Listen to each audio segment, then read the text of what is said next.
Good morning, Dr. Cascon. Good morning to my fellow classmates.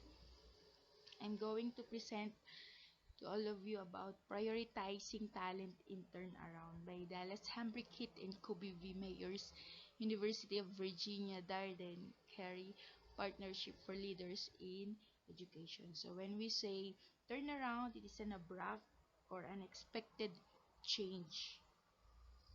In our introduction, identifying and maintaining talent is important in any organization, but in a low-performing school, it is perhaps the most important component to achieving turnaround. If we want to have the change, we should identify and maintain talent in any organization. That is recognizing or selecting by analysis and keeping or continuing to provide strategies. Research has made it increasingly clear that teachers are the most important school-based factor in a student's academic success. Yeah, we all know that it is clearly telling us that teachers are the most important in school-based factor. And leaders foster effective teaching and learning environments and are therefore the second most important school-based factor in a student's academic success. If we want if we want students' academic success, we need to focus on the teachers and to effective teaching and learning environments. That is according to Nichols, Glass, and Berlin 2012. This report conveys what the University of Virginia Partnership for Leaders in Education, or the UVA or PLE, researchers and field team members have learned from a project examining how districts prioritizing their lowest performing schools attract and recruit high potential candidates from principalship and teaching positions. We will notice how those low performing schools becoming high potential candidates and becoming a highest performing schools. The report also describes what we learned from the project in terms of districts' strategic and innovative approaches for identifying the fit between an applicant and a school and for supporting talent in the long term. Now, we are going to discuss the four main focus areas for strategic talent development emerged from this project. We have table 1, four focus areas to improve talent development process. In the sections that follow, we will discuss what each of these four different focus areas look like in relation to principals and teachers. And we will describe how various districts are approaching and addressing this focus. Each section concludes with considerations rendered from practice and experience of University of Virginia Partnership for Leaders in Education for how districts and states can approach talent development in their turnaround settings. So we have the focus area and the description approach. The, in focus area, we have the planning for the long-term future. So if we're going to plan, we will need to plan for a long-term future, and that is creating tomorrow's turnaround principals and teachers. Remember that if we have a turnaround teachers, we can have a turnaround pupils. We have increasing options for the immediate future, and that is developing, the approach is developing continual stream of high potential candidates for a turnaround talent pool of principals and teachers. So we need the increasing options for the immediate future. We also have differentiating and customizing how we're going to do this, and that is creating a multifaceted turnaround selection process for turnaround leaders and teachers that prioritizes fit and candidate quality, specifically for turnaround schools. And the last, generating ongoing growth on the job, and that is providing support and accountability for turnaround leaders and teachers. They are going to provide support and accountability for turnaround leaders and teachers.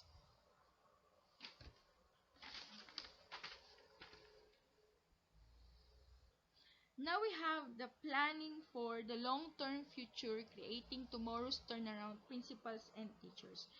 So we are going to discuss about principals and teachers. In principals, to meet the demand for effective school leaders, many districts and even states have taken matters into their own hands by creating preparation programs that identify potential turnaround leadership and then developing that leadership. The challenge of turning around low-performing school has not diminished in importance or scale over the years because talent is such a critical component of turnaround, and many struggling schools and districts seek principals and teachers with proven success in similar contexts, or those who indicate through a competency-based assessment or other means that they are well suited to engage in serving students in a turnaround context. And for the teachers, intentionally develops relationships with external teacher preparation programs and advocates for pre-service teachers to be placed in its school. And that is getting to know the teacher well, works with districts that dedicate efforts toward talent development. So we have the different considerations for districts and considerations for the agency. The considerations for districts: develop in-house preparation programs with a practice or application component at the district level to have a supply of teachers and administrators who show specific competence for turnaround. If you are going to look for a teacher and administration, we will look for the competency to make the school turn around. Create pathways or sequences of professional experiences within the district that provide various professional preparation options for current staff to meet future needs. And then strengthen partnerships between higher education and districts to help ensure the teachers and leaders in training will be placed with high quality mentors. And partner with local and state universities to gain first access to newly certified teachers and administrators, and find ways to influence the preparation experiences such that graduates are turned around ready. So it is again a long process in which to prepare and then becoming a turnaround ready. Considerations for state education agencies: develop in-house preparation programs at the district level that have a practice or application component in order to cultivate a supply of teachers and administrators who show specific competence for turnaround. Review the state requirements for approval and renewal of institutions of higher education teacher and administrator preparation programs. Determine if they include differentiating their programs to ensure leaders and teachers are ready on day one for turnaround. So, hindi po siya basta-basta. Kailangan pa po ng mga requirements for approval and renewal. Kailangan po pa pong i-prepare para maging ready. And we have remove key policy barriers for highly qualified or high promise individuals to enter the education profession and funnel them toward turnaround schools. Help districts consider how to create working conditions that continue to develop and retain these individuals. So, tanggalin daw po yung mga barriers. Imbis na highly qualified na pag may mga barriers, hindi po nangyayari. Next, we have increasing options for the immediate future, and that is developing a continual stream of high potential candidates for a turnaround talent pool of principals and teachers. And as one of the district leader explained, the essence of selective hiring is cultivating compelling options for the district and school to consider rather than being faced with a lackluster candidate pool.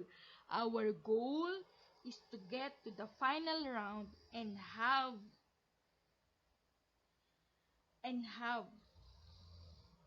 it. Considerations for districts. Analyze the professional backgrounds of recruiters and determine if they have the prior experience, perspective, and respect of principals, including competency-based strategies and behavioral observation. Three would We would hire if we would be confident in the final three. That means we have done a great job of creating a robust candidate pool and we are actually selectively in hiring, only in recruiting. Develop screening protocols that elicit candidates' soft skills or other underlying characteristics that matter for working effectively with turnaround schools and students.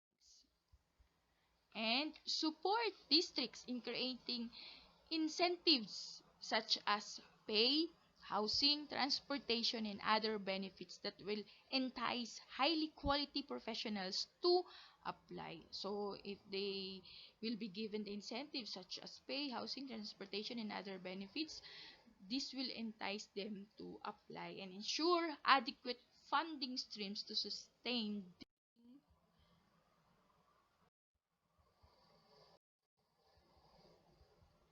focusing on sustainable results.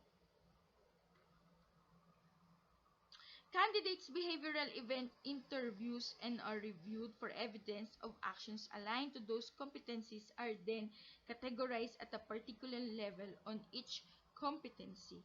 And in focusing on sustainable results, we have the level 1, level 2, level 3, and level 4. In this model, it is empirically derived through mixed methods, analysis of principal interview data. The cells, the shaded cells that have an asterisk, if you are going to look with the word with asterisk, this indicate the levels that distinguish outstanding principals from typical principals based on student achievement scores. However, levels are additive and therefore outstanding principal encompass criteria described in this. Those are the examples. Another one, we have holding people accountable for school performance. Level 1 demonstrates school performance mindset hanggang maging level 4 strengthens organizational capability for performance. Another one, we have committing to student learning. Level 1 sees self as the champion. Level 2 takes ownership for students' learning. We have the asterisk. Level 3 stands behind potentially transformative decisions and or policies benefiting students. We also again have the asterisk and stands up for students in the face of powerful opposition with asterisk again. Next, we have thinking conceptually and thinking analytically. Generating ongoing on-the-job growth, providing support and accountability for turnaround leaders. Once high-quality talent is in the place, the district's role has just begun. Development and support are critical to sustaining and retaining the high-quality talent that districts have worked hard to recruit and select. And to address concern, they are prioritizing support and development of the teachers and principals they worked so hard to recruit and select. Now we have the considerations for districts. Create onboarding plans that leverage and capitalize on insight gleaned during the selection process. So we should be very careful in selecting. Short and long-term development of principals and teachers should begin with looking at what is known about them via the intensive selection process. We also solicit principal self-assessed needs based on the reflections on their practice, but also include the principal supervisor's perspective on the components of practice and competencies for which the principal needs additional the principal in practice.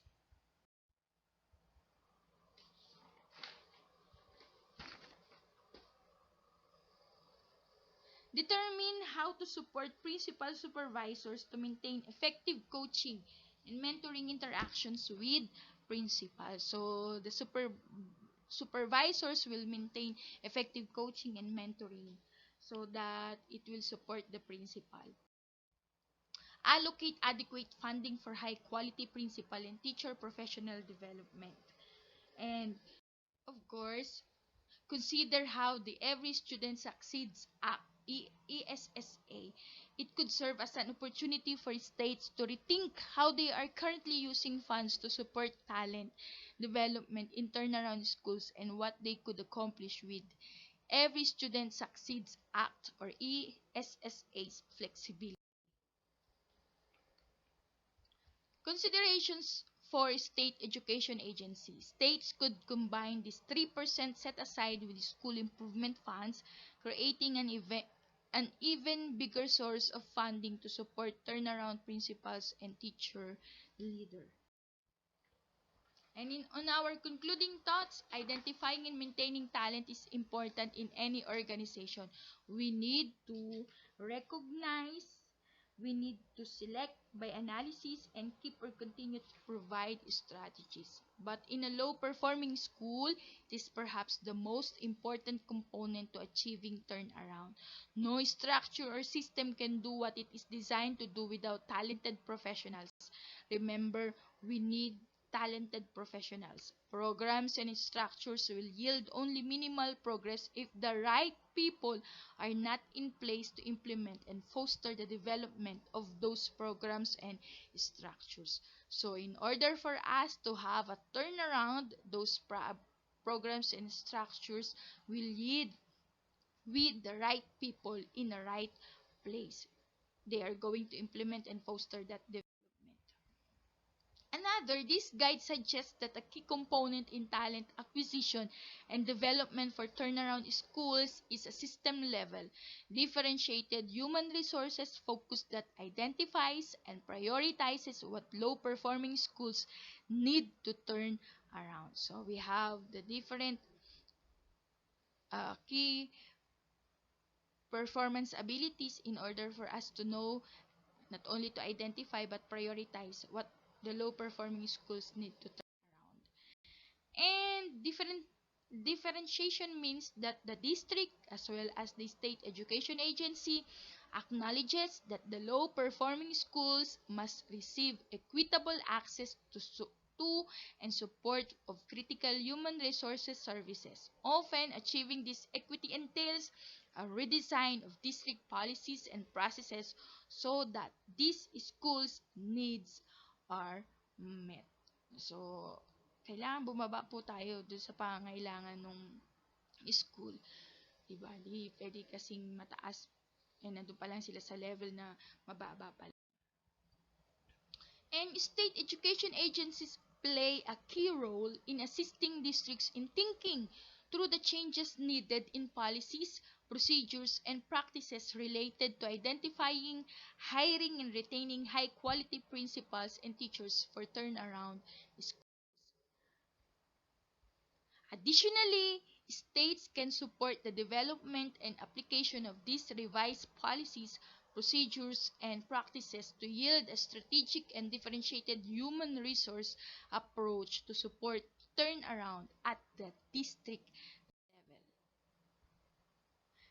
Through bold and innovative district and state actions that prioritize talent, turnaround schools are in a better position to acquire and develop the talent they need to serve their students. As long as naibigay na po yung mga innovations na kailangan, mga policies, programs, preparations, they're going to acquire and develop it. Hindi pwedeng hindi maging turnaround schools ang mga. That's all for today. Thank you for listening and God bless everyone. Thank you so much po.